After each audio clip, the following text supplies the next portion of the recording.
When people talk about smarts, intelligence quotient, or IQ always seems to come up. People love to bring up how Einstein had a genius-level IQ of 160, and to join Mensa, you need to have an IQ of at least 130. But is IQ even a good way to measure intelligence? Well, that depends on how you define intelligence. IQ scores may be a useful shorthand to talk about education strategies for big groups of people, like when discussing public policy. But IQ can be affected by a lot of factors, even things as subjective as your motivation while taking the test. The first sort of IQ test was invented by the French psychologist Alfred Binet in the early 1900s. A law in 1882 aimed at egalitarianism said that any healthy child had to go to school and learn the basics, like reading, writing, arithmetic, history, public policy, and the natural sciences. The law even included a special consideration for children with disabilities, like deafness or blindness. The French government acknowledged that not every kid would be able to keep up with a normal curriculum for lots of possible reasons. So Binet and other psychologists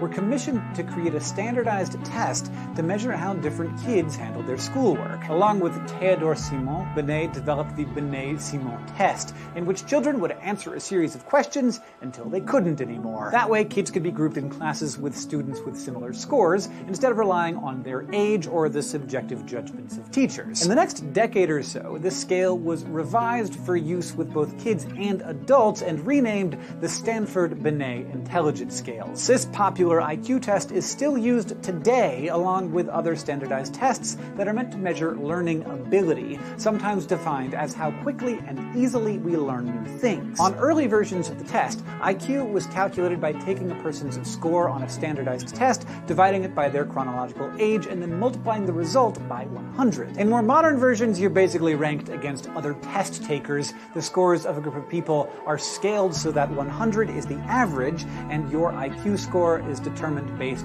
on where you are in relation to that average. But here's the thing, whether or not IQ tests actually measure your intelligence depends on how you're defining intelligence. In simple definitions, intelligence is the ability to learn new things or adapt to new situations. But the definition can also include the ability to use logic or reason or to think abstractly. These definitions are all focused on intellectual capacity, which is how intelligence is defined by the American Psychological Association. And they don't include other kinds of intelligence, like social or emotional intelligence, or things like creativity or self-awareness. The Stanford-Binet test, for instance, focuses on testing 5 main categories of information: baseline knowledge, basic mathematics, visualizing objects in space, working memory, and fluid reasoning, or the ability to solve new problems. So depending on what you're trying to understand about someone, IQ tests might be useful, or they might be a waste of time. It turns out that your IQ score can be affected by a lot of different things, and because intelligence is so complex,